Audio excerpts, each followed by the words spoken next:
Yeah, how did he code that? How was he doing that? I think he did it all in multi-wii with those. But we'll have to ask him because he's the guy. No, for sure. But it's impressive. I want to see that as there's a couple of actual helicopters that work like that I want to see. Like obviously the Blue People one. Yeah, we want to see that helicopter in real life, and you can have it with that system, can't we?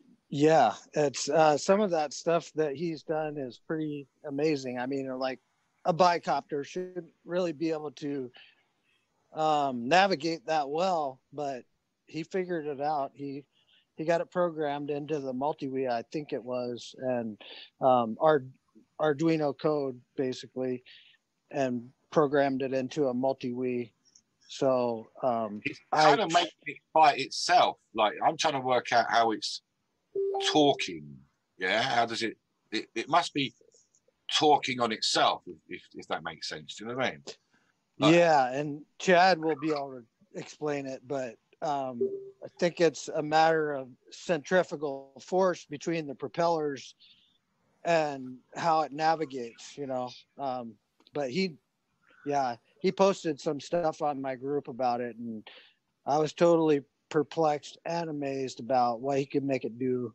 And he's brought it to, flight shows and stuff and showed them. He's got one that's huge, like really big. I'd love to see it in real life, like, but the video that I watched, I was like, how is he actually managing to get it to like go back? Like, how can you? Navigation is like with two propellers between front and back.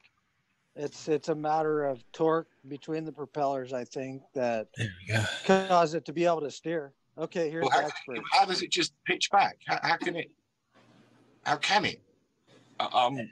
Reducing the thrust on one prop to the other will give you some forward pitch and backwards pitch. Okay, Chad, you tell it. Okay. Yeah, the difference in thrust is what controls your pitch. Then you got servos to steer it for roll. Even though there's really not that much roll authority, but you don't really need it when you're moving at a decent clip. And this is the smaller one that you've made, right, Chad? Yeah, it's a 250, yeah. Yeah, you have another one that's what, 450 or bigger? I got 4 different sizes. The largest is a 1.8 meter. Wow. Yeah, this is the original 450. The yellow one. Yeah. Nice. Put a security camera nicely laser cut bodies there. I can see there, Chad. Nicely laser cut. What's that? Nicely laser cut bodies there. Oh yeah, for sure. Yeah, I've got a laser too, so it comes in handy. Isn't it the best tool ever? Oh yeah, yeah, for sure. Yeah, they all use the same basic principle though. Can you just run me through that? Like, how are you pitching backwards? How do you manage to just it's actually just thrust, differential thrust. Yeah. Yeah. So these speed up as you slow down. Hang on. See that you just blown my mind. That should be coming towards the screen, not sideways. Oh yeah, yeah. The traditional bicopter would go this way. Yes, that's what's blowing me. Yeah, but yeah, that was one thing that made it special. Is that did anyone help you with the firmware on? No, not to speak of. And it runs all on multi-wii, right? What's that? It runs on multi-wii, right? Yeah. It's a little bit like 2 Chinooks back to back. Something like that, yeah. It's a little bit like that. Yeah, then because of the efficiency losses, because of the contra-rotating setup, I pitched a bottom blade by about an inch or so to compensate for that. So this is pitched an inch higher than this one. Yeah. See, what do I got on here? Yeah, it's an 838, and this one is a 847. Yeah. This makes up for the losses in airflow because it's already spinning. So the second blade's going through dirty air. Well, it will always be, wouldn't it? Yeah. Yeah. What about if you put a duct on that? Would that help you at all? Probably, it would get rid of tip losses if you can make it tight enough. It proved that ducts do help. You know, I remember seeing Benedict's video on ducts. Venturi effect is what they call it, and it's the swooping air coming over that curve at the edge of the duct and down through that actually increases the force of the air. And there's some actually really good videos online if you look them up on YouTube. RC model reviews. Does that prop not need to be very, very close to the edge in order to not spoil that effect? With that close to the edge? Yes, it has to be. If you're talking about like a duct Venturi effect, you need it as close as possible. Yeah. Yeah, you're not going to get that with the props that he's got on. You'd have to have some kind of funky ball nose or something, like round ball nose or something. But yeah, you could possibly put a duct on that. It might make it look mental. Yeah, you'd almost have to run a shaft out and bolt the duct on each side. Have some sort of a pivot system that follows the blades. Wouldn't be too bad, but I like it. Yeah. I like it a lot. True innovation happening here. Never seen before, never heard before. That kind of boggles my mind. We hijacked Ben's thread. Sorry. Sorry, Ben. It's all changed. It's changed. I think this was Ben's plan all along, to just delegate it to some other guys so he could just lean back and let us do the job for him. Watch and listen. I think he's actually like, I can't see his smile because it's too small on the thing, but I think he's actually like, okay, this is what I intended to do today. Yeah, there you go. See, I can see it now. So, this is certainly going in the right direction. I like it. We sort of have to find a way of, sort of structuring it and giving it in a digestible format to the right people, because we've kind of been randomly streaming on various places, and I forgot to press a couple buttons. So again, with YouTube, I thought I have set it up again when I created the event, I forgot to click this one checkbox that says start stream on ingestion or whatever. And then when I just wanted to have a look at how many people are actually looking at the YouTube stream, I realized no one, because I didn't press the right button. So I just started this just before Chet was talking about his crazy setup there. And I think I have to cut it short in the next couple of minutes, because other things need to be done. So this was just meant as a quick test to figure out if the setup works like I intended it to, like with that video set up there with you guys on there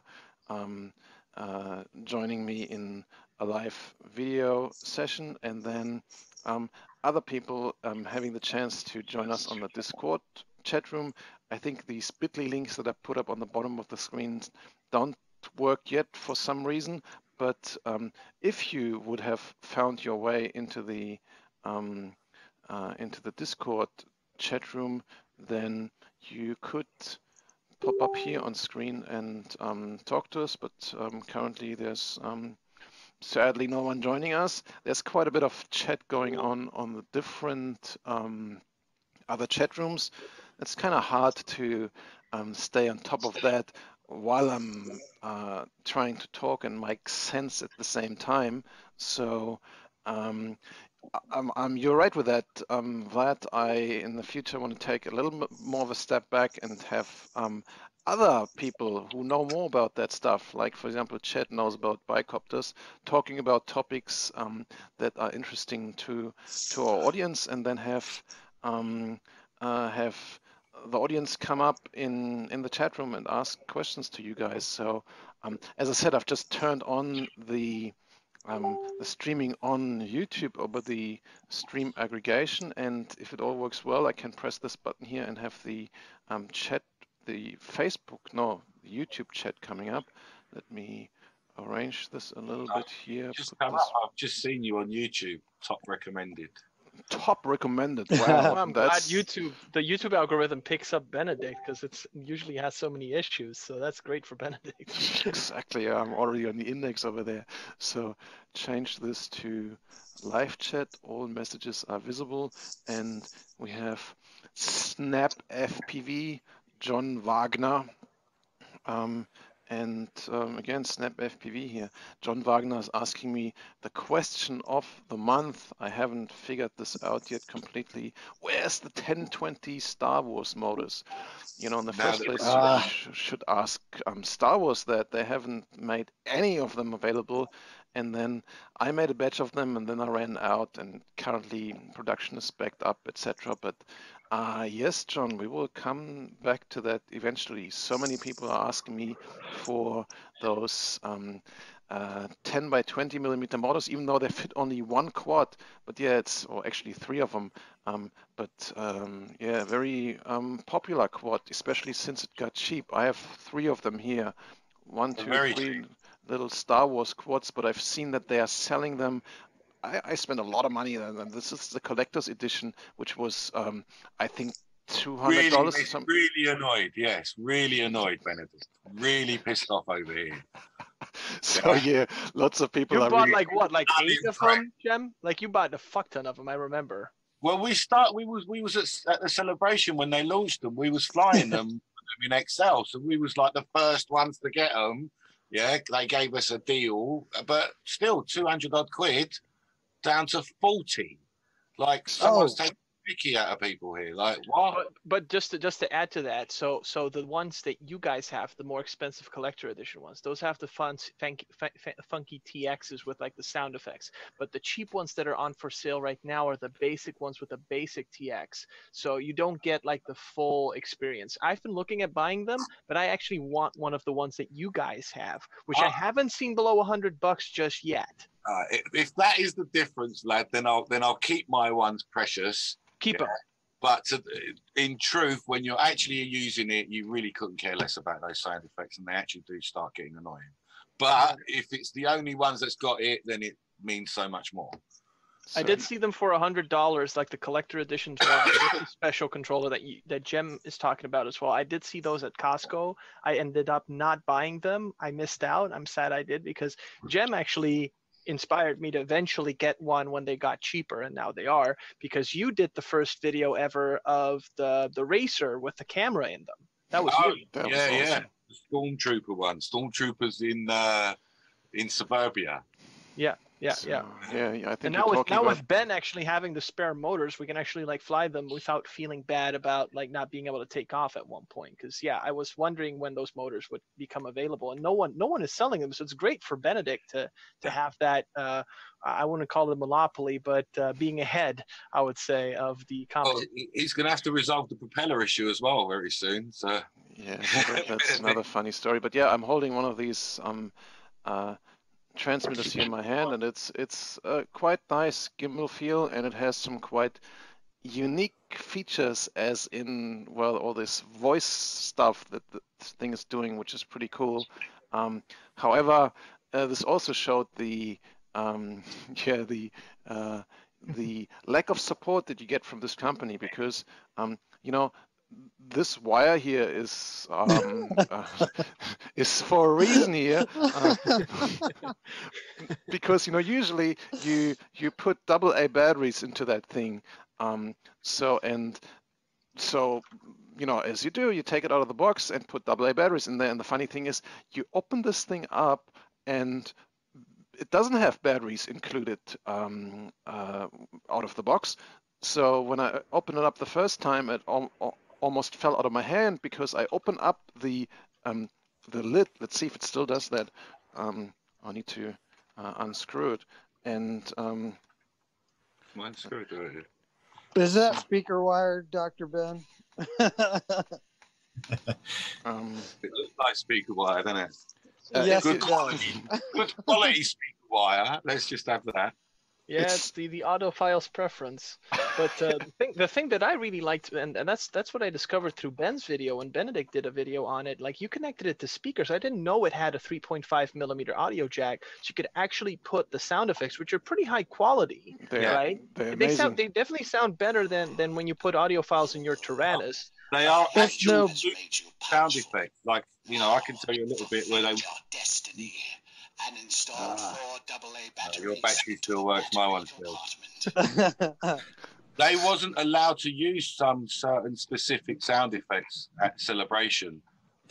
So every sound effect they've got is an actual Star Wars Lucas license. licensed sound. So Yeah, no Benedict sound pack on those. They're real. So you see that that's how you take this thing out of the box, and it has slots for 4 AA batteries, but you open it up and suddenly it starts talking. You know, you try to figure out which way do I put the batteries, and suddenly it starts vibrating, saying, "Hello, son, enter 4 AA batteries," and and so it has a backup battery in there, which is being charged when you put the batteries in, so it can actually survive the batteries being taken out. But the issue I had with this thing, I put 4 AA batteries in there, rechargeables, as I usually do, and then you start it up and it went down again because I don't know why. It didn't look like empty batteries. So I thought, well, maybe I put some discharge one in there, swapped them for others, and they did the same thing. So I thought, maybe they actually require the higher voltage of what's called alkaline batteries, because the rechargeable AA's have a little lower voltage than the non-rechargeables. So I cracked up a pack of those, and it did the same thing. So this one controller doesn't work properly with AA batteries. It just has some issue, some problem in there that it expects a higher voltage. So I thought, I have a few more of those, so I can just fly it with a different one. But no, they are bound to each other. And if you take the different transmitter, which looks the same and should be the same, but no, it's not. Take another controller and try to bind it to that craft, and it says, "Wrong aircraft, son. Better get that fixed," or something like that. So, so it doesn't work. So I had this controller, and I had this. I think that's the. I forgot which one of those it actually binds to, but I thought, okay, it needs to have higher voltage. I need to give it more power. So I think I just feed it with 12 volts or something over this cable, and then it works. But yeah, most unique feature ever. I've never seen this on any transmitter. It has this little speaker on the back here, which is pretty loud in itself already. And but next to this, that is a 3.5mm stereo audio jack. And there's a video on my YouTube channel from, I think 2 years ago it was, on Christmas. Yeah. We had these things, and I was connecting this to like a PA speaker, and we were sitting out on the front deck and flying this thing around with full volume cranked up, and it has the Star Wars soundtrack playing in the back. And then you have these buttons here to shoot and to always has some commentary when you do stunts and whatever. It's certainly a good show that whenever visitors come and they know, this is the crazy quadcopter guy, then I put a show on for them flying one of these, because at first they look really cool in the air. You hardly see the propellers when they spin because they're these transparent propellers, and then they have all these cool sound effects. And I haven't actually never really played this, but you can shoot each other with the infrared stuff. There is a few things, Benedict. There's a simulator. Have you played the simulator? There's a training game. No. On like an iPad. No. You have? Well, look it up. There's a training game. No, I like to fly stuff in real life. I have never looked at that. No, so they did a simulator. They did the battle shooting that you've got there that we could really desperately use in Tiny World. Yes. Red battle shooting between the two. It was spot on. I can't wait to do dogfighting in Tiny World. So yeah, that for me. But then they've done a lot of things. But for me, the worst issue, Ben, is that the Millennium Falcon didn't come out and I can't have one. Yeah, what's up with that? I'm ruined now. Like the whole thing is just rubbish to me now. I'm done. Yeah. Waiting for that Falcon, and no, I was denied. Can I have yours if you're done with them? Now you told me it's special, but I'm not going to let it go. No, I'm sure you wouldn't want to, but yeah, like you guys said, like this is a great example of something that could be more than the sum of its parts, but just the lack of compatibility, the lack of support, the lack of forward thinkingness that Propel sadly didn't plan ahead for. And I can't blame him because you know what? They worked with a licensed IP, and in video game world, you know my background. When you work with a licensed IP, 90% of your time goes to just the licenses, and 10%, if you're lucky, is actually working out all the kinks in the product that the licenses are for. So the fact that those things actually are in the air, the fact that people are ordering motors right now, and we're talking about the whole propeller situation, that actually just proves that whoever ended up being responsible for the designing these things did not expect them to be in the air that long. So, Sure, you know, I'm the first fly. one to say, when I get a chance to buy one, I'm going to get myself like all three too, for sure. There's a whole heap of behind the scenes history there, Vlad, Sure. with that, how the business worked, who was involved, who was making what decisions. Of course, there always is, right? And this is also the reason why, good example, right? I think we were talking about that back when they came out, Jem. The Star Wars license is very specifically bound to companies in the US that, for example, aren't active in Europe. So I remember, I think EA has the Star Wars license for all video game stuff, but there's a company in Hungary, for example, that actually gets to make the pinball versions of Star Wars stuff, This right? is why it was launched in Europe, Vlad. It's exactly right. This is why it was launched in Europe and not in America. Exactly. Yeah, because what was it? The Warhogs, Groundhogs. What was that hog? Airhog. Yeah. Airhog has the license for Star Wars drones The in the Groundhog. US. That's And Yeah. they did actually make a Millennium Falcon, actually. But it was And Benedict has one, I think. It was utter rubbish. I'm sorry, but the Airhogs. Yeah, it was like a tiny whoop Millennium Falcon. For a Falcon fan like me, it was painful to actually be. Yeah, it was just so wrong. Like, you know, you've got the outline. Yeah, that's what they managed to do, was the outline. Like, it really felt. And then they put 4 ducted fans inside of it. Sorry, and said it was a quad. But no, it wasn't. And Benedict, I hope you're going to get that right now. I think I have. It doesn't exist anymore. I don't know where it went. The Airhog, come on! I saw it. I'm loving that T-shirt on your chair, Benedict. I don't know where you got that T-shirt from. But that's a great. It's oldie and the goldie, yeah. So alien shirt. So let's quickly talk about the Airhawk, and then I talk about the shirts, Jim. It's I think I gave this away. Oh, hang on, I should be polite and put myself on the screen when I'm talking. Oh, wrong button. The challenge of a wireless headset. Oh yeah. Exactly. So, yeah, I think I gave this away in the last bazaar last year.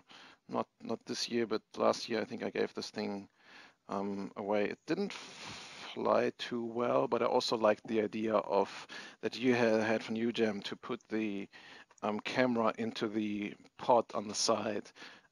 No, I think actually I wedged it in the front. This just kind of, because on the side it offset the balance too much. In the front there was just this little gap where you couldn't squeeze one of these cameras in there.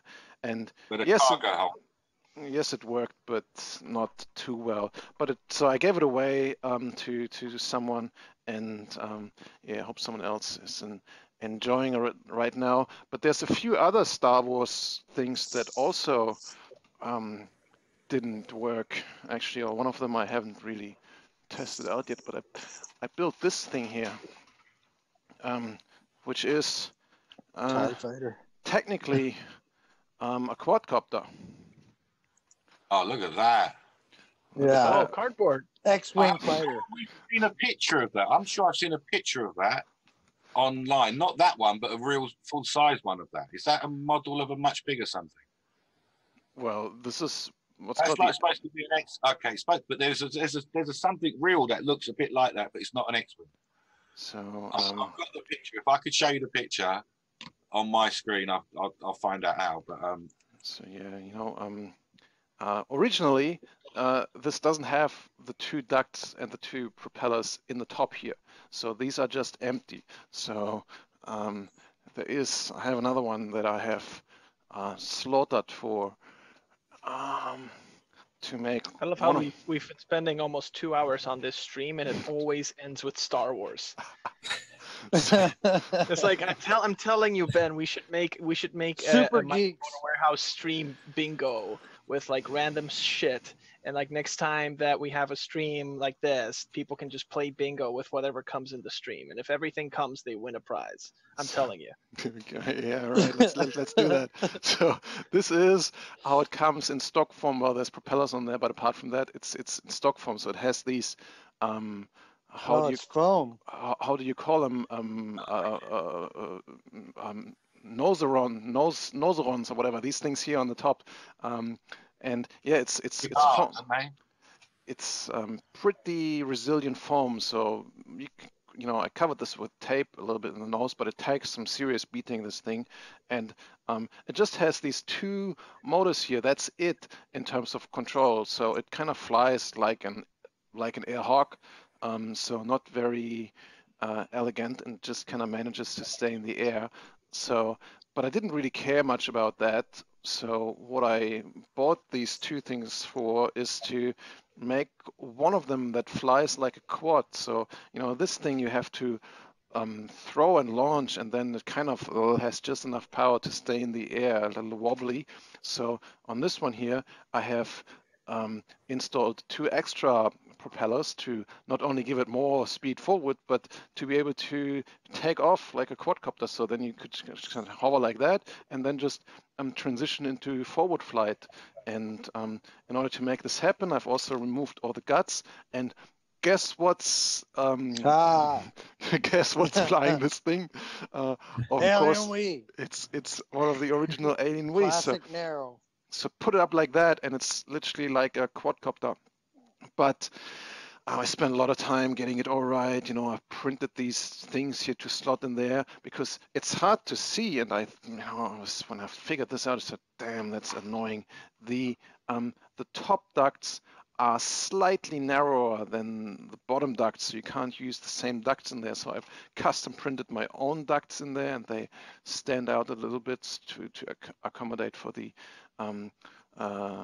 larger diameter required by the propellers. And eventually it just doesn't have enough thrust to fly because this thing is heavy. This is like 110 gram or something. And with proper size propellers, it would be able to fly. You could take off with the 100 gram and then sort of cripple your way into and transition into forward flight, and then it will probably pick up enough lift over the wings to actually stay airborne on its own force. But yeah, if it was brushless, Benedict. Yeah, you can. If you put more power in there, more speed, and put the motors properly in there, you probably get enough speed. I don't think it will ever fly really, really well, though. Do you? Like, it's never going to fly great, is it? Like, it'll fly. Yeah, not at 100 grams, it won't. No. It'll go around, but it's not going to be fun, is it? Yeah, it's been a while. But yeah, it's once again, it shows that we should keep trying, because I think it's everybody's dream to, I mean, we all fly with things that look like everything's stripped off of them that's necessary, but it would be nice if we could actually fly the semblance of our childhood, fantasies. And that's exactly what I've been saying for ages, but I'm so glad you said it there. Yeah. That just needs some small brushless motors, I think, to actually power it enough to support that 100 gram body. It's the angle's in the wrong way. It will never try fly that way. But you can change the code in multi-Wii and alter it enough to give yourself enough angle to fly forward. From it's firmware. Firmware is everything.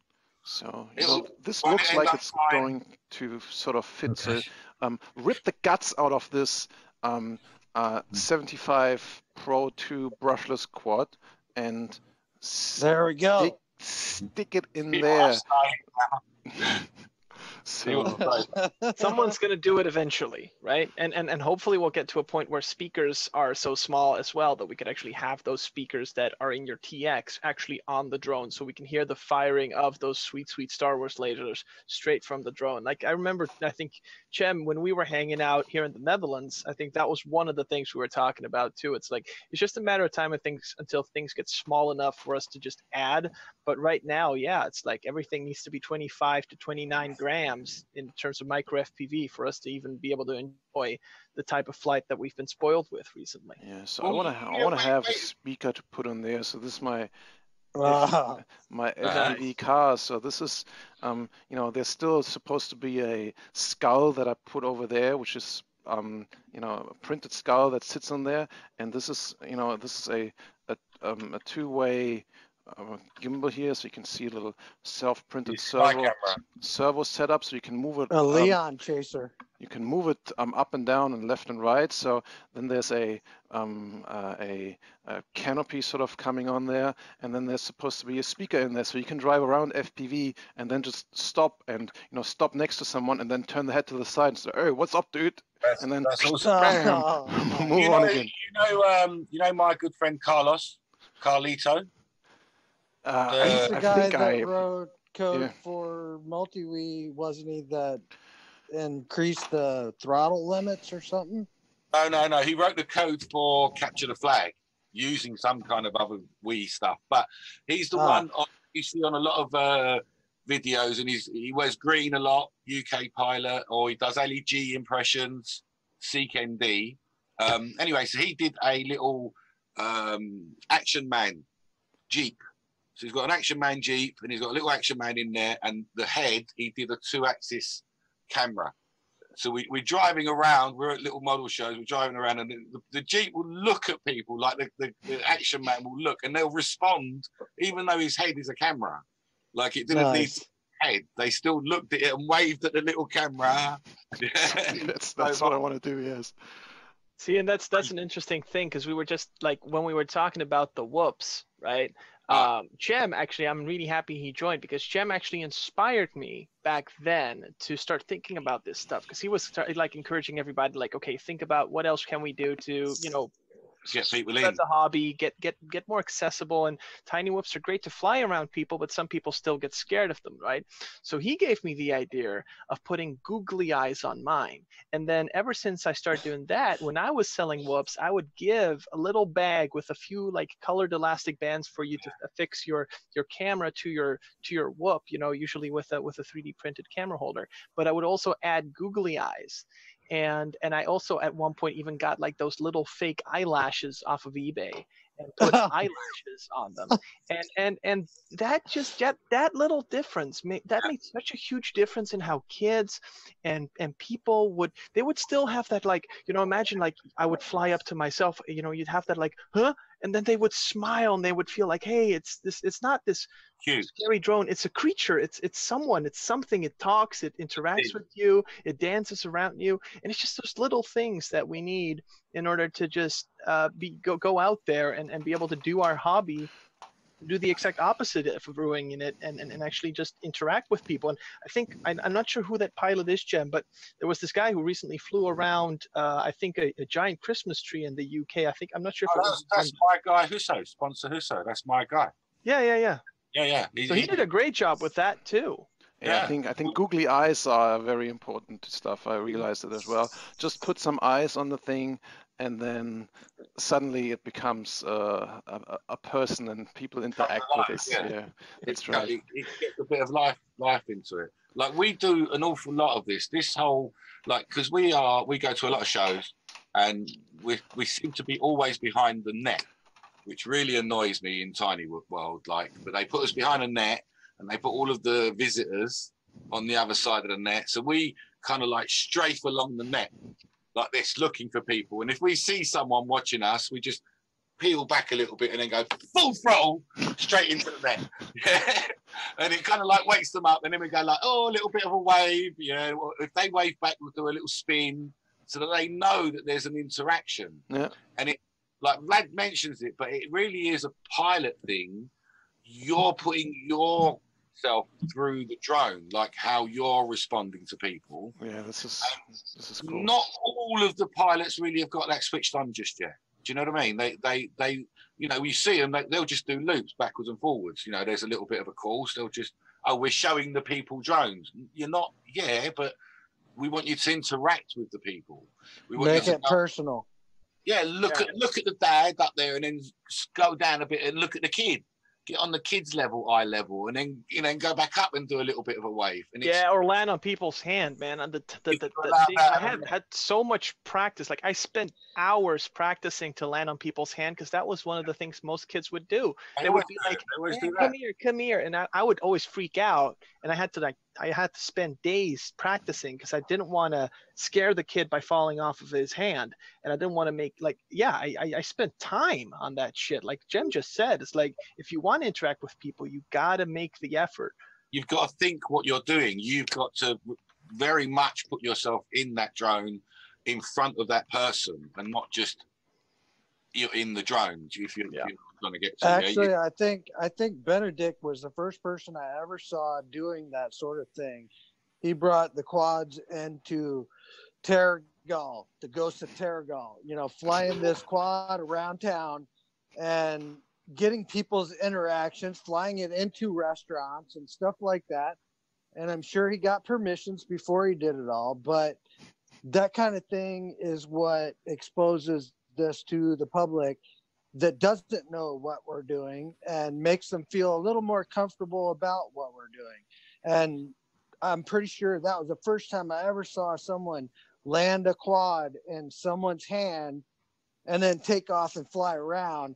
And then beyond that, he also brought the quads into his MMA or his karate class and allowed kids to try and shoot them down with Nerfs. And so that kind of thing, times. That's, you know, get the people interacting with these that don't know what they are and get their interest, show them what they are, and at least show them that we're not a bunch of perverts out here trying to fly around and hurt people or spy on people or whatever. You're right. You know, Adam, what I think what you're hitting on, and I think we need to all really appreciate and say thanks to Tiny Whoop and the Whoop movement, is because, like Benedict knows, he knows me from old, I'm a micro maniac. So when everyone else was flying 5-inch, I was looking for little tiny motors. Yeah. And still exposed propellers. You couldn't do that landing into people's hand thing. You couldn't do that flying around people's face. And I believe that Tiny Whoop has done so much for the FPV community that it's not even been recognized yet. It's not been appreciated as far as I'm concerned by the mini quad people. What we do for recognition is way more than what they do for recognition. They'll go and they'll have a race meeting and an FPV event, and they'll set their track up and zoom. No one can follow it and all that. But what we do is we actually get interactive with people with Tiny Whoops. We literally centimeters away from people, you know, we're right up in their face. And then their mindset of what FPV is and could be is very different. Yeah, they're not looking at us in any strange fashion. They're seeing us like a little bit like big kids, but it's a very interesting thing. And then as soon as I start telling people, you put goggles on someone, it's almost like converting them. It's almost like a religious conversion. Yeah. Spreading the gospel. That's what I call it. You put goggles on them. That's it. That's it. I mean, no, I want this now. Yeah. So I think Tiny Whoop has done much more for the exposure, for the presence of FPV than really mini quad racing has. Even your $1 million Dubai races don't really have the same interaction. I've been around women, especially more than men. Women respond so well. They're so open to like having a little, oh hello, it's a little thing. It's hello. Cute. It's cute. Yeah, you know. There's no way you would get a woman to respond taking her to an FPV race. No. To a mini meeting. She would just be stood there bored, out of her tit, you know. She just wouldn't be interested. But the cuteness of Tiny Whoop has made that bond, that interaction, that just so much easier. And, you know, I, for one, am just so grateful that it happened.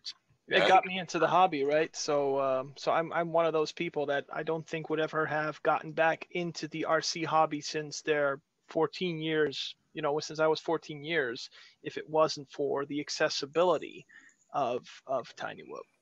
Well, look, I've been in the hobby just as long as most of you, and I pulled out, and it was FPV that brought me back in. Now, if I stop for a second and I think, what RC is there out there that would make me have as much interest as FPV, as Tiny Whoop and FPV? There's nothing. So yes, without FPV, without Tiny Whoop, especially micro FPV for me, without that, I wouldn't be in RC anymore. I'd have no interest. You know, I walked away from it a good, I don't know, 10, 15 years ago. Yeah. And I just haven't played again. But FPV, what was it, 5, 6, 7, whatever it is years ago, just dragged me in. Just like, oh my God, this is what I've been waiting for. Yeah. I can fly around my room. Yeah. And the Tiny Whoop was like, I can fly around my room, crash, and then get up and fly again without having to go get the quad and turn it over or whatever. You know, it's like most of the times I crashed my Tiny Whoop in the house, I don't have to go get it and pick it up unless it fell in a dust ball of cat hair or something. But I can just hit the throttle and take off again, you know? So bouncing off walls, doing all that stuff is just, it's totally doable with the Whoop, whereas it wasn't able to be done with a open prop quad, you know, a 135 millimeter quad with open props. You're always going to be damaging your propellers. You know, I used to replace parrot props like crazy on my quads, you know, and they were like what, $7 or $8 for a set of 4. Yeah. That was crazy back in the day, and I spent a ton of money on replacing props, and I would carry them religiously with me whenever I went out somewhere to fly, because I knew that the moment that I hit something, I had to replace one of those props because it was damaged, or maybe I knocked the camera loose or whatever. So, guys, I hate to interrupt, but you know, who could have guessed that by, you know, putting all the bunch of you into the same video channel, that this conversation goes on for even longer and switches topics even faster than when I'm just talking by myself. So before we move on with that, I would have guessed. I figured I found the spot where I see all the conversation that's going on based on the streams that I have opened up on the various places on Facebook. So I think it's time to build that back and remove them one by one. But just before I do that, let's just quickly go through the comments here. So this is the stream that I've opened up on the Tiny Whoop Facebook group, and quite a few people have joined us from here. So before I shut this stream down, let's just see if I can. No, I can't scroll further down. That's so awkward with these. Or can I scroll in here? Not click in here. No, I can't scroll further down. So I'm just gonna put them over here and read a few of them. So Pete Dillon says he's just down the road from me, and there would be some VTOL firmware for these EDFs that we have, and a couple of people. Troy Allen McDonald joined us here. Welcome, buddy. Haven't seen you in a long time. And yeah, lots of other comments in there. I don't know exactly how I'm going to incorporate, if I'm going to incorporate the Facebook comments, etc., somehow into the stream. Gets a lot more complicated this way, or if I just leave it as an output channel. But yeah, so far, thanks a lot for everyone who has been joining us on the Tiny Whoop Facebook group. I will see if I can make it smaller this way, then move it up. Can I then scroll down further? No. Honestly, I think what would be a good idea, especially if you get you know, invited guests or guests like ourselves who have an affiliation with the community in some way or another. Just, you know, I've been checking the Facebook chat, for example, and I've been going down the live stream chat a bit as well, just to make sure to see if we could tie in our conversation with some of the things mentioned by people. Of course, Foamy Ninja took over the Discord, and now he's in the stream, so I didn't want to didn't need to go into that. But yeah, so we have to figure out a way to do this. So yeah, this time, the first time that I figured out how to stream to multiple Facebook groups at the same time without having administrative permissions over there. So yeah, starting to wind things back down. So removing one escalation layer, which is the streaming onto the Tiny Whoop Facebook group. So thanks everyone for joining us there. If you like this chaotic stream, there will be more organized stuff coming up in 2019. So thanks everyone for joining us there. See you next year. Happy New Year, my friends. See you Happy on, New Year, on the Benedict. other side. Not to you, yes. I'm not kicking you guys out yet. I'm just pressing the button to finish the streaming on the Tiny Whoop Facebook group. Ending right now. See you later. And then we have the next Facebook group over here, which is the Alien